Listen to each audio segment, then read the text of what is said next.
Well, it's George Gross, and I got my sarcasm t-shirt on. My moosehead hat.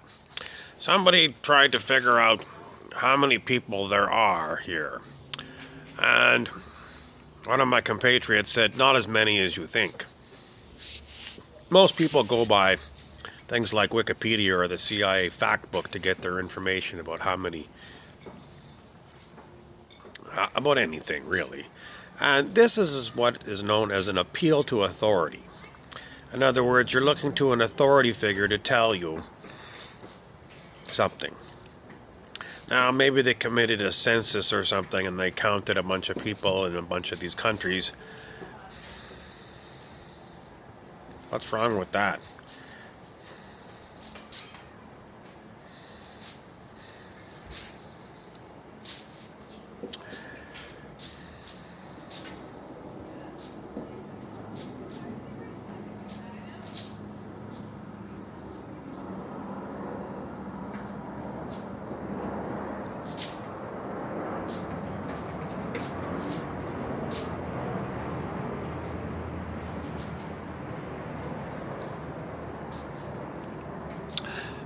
There's no good answer for this question. Some of the ideas that come to my mind are that we are not in one place. As much as we look around and, it looks like we're in one place.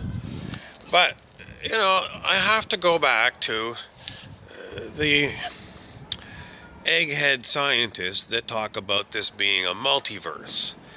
And if you read their science, whether it's true or not, I leave that up to you.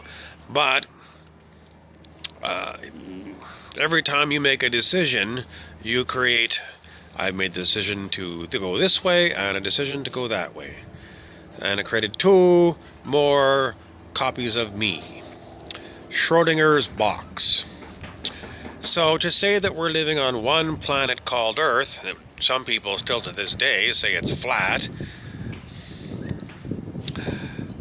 I mean, I don't have access to Elon Musk's spaceship to fly out there and take a look out the window to see if that's what I see. And I've watched enough Star Trek to know that a holodeck can make an awfully good simulation of just about anything.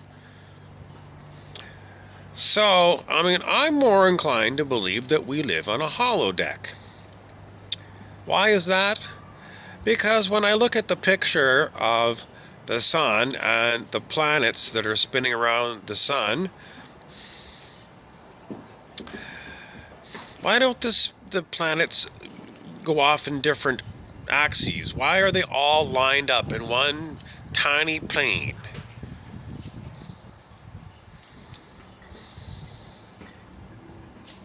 Except for Pluto, that's kind of off kilter. But why is that? The spinning of the whole cloud of gas, and then they all ended up going in this tiny little plane. Centripetal motion. Is that a good answer? Well, then why is it that if you go and you look at the diagram of things like the Oort cloud, which is all the comets and things that are spinning around the sun, they're not in the same plane as the planets. They go off on every imaginable different plane. And you know that comets themselves, when they come in, they don't all come in from the same direction. They come from all different directions into the sun. But just the planets are lined up. How convenient. It's, as I said in an earlier lecture, it's elegant. Why? It looks perfect. They're in this perfect plane, flat plane. Why? And all the other ones aren't. Why? It's almost like somebody said, okay, well, we're going to make a solar system, and I'm just going to draw planets spinning around, and then later on, I'm going to add a cloud that's all over the place. It's just, you look at it, it's so pretty, but then you think, this is like something like kind of a stupid person would design. Because it doesn't make any sense. Why is it that the planets would be pulled centripetally or centrifugally out one way in one plane, and then all the other things go off in every mishmash different direction. It makes no sense. Which makes me think that it's somebody who programmed this hologram that we live in. Just programmed it that way because they didn't spend too much time trying to figure out how somebody like a cop like George Gross, me, might look at this and say, this is, this looks, somebody set this up. Somebody set this up. It looks wrong to me. Sometimes things that are too neatly done they look wrong to a cop, because it looks like you committed some crime and then you cleaned up the crime scene before I got there. It looks too clean. It's unnaturally clean. And that's what I see when I look at these pictures of the planets revolving around the sun. It's too perfect. So a lot of these things, they just click in my mind. And I saw Star Trek, and it's easy for them to flash pictures up on screens and say, this is what it is. So do I believe anything from NASA? No. I don't believe it. I mean, I wasn't even there to see these rocket ships take off. And then I was on Instagram, and I saw somebody who simulated the Apollo rockets taking off. I don't know, he was using pop bottles and some smoke. And just a little camera.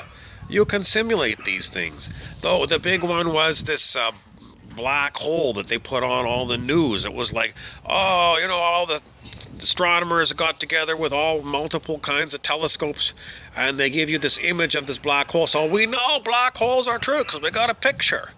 And then on Instagram, somebody else took a picture of the end of a lit cigarette, and they compared the two pictures, and they're identical. So this thing that they apparently spent, no one knows how many millions on telescopes and radio telescopes to go and give you an image of a black hole, and it looks identical to the end of a lit cigarette. It's phony baloney, and everyone knows that there's more lies than truths. So, once you've been a cop for a while, you got to figure it out. Why do humans do this?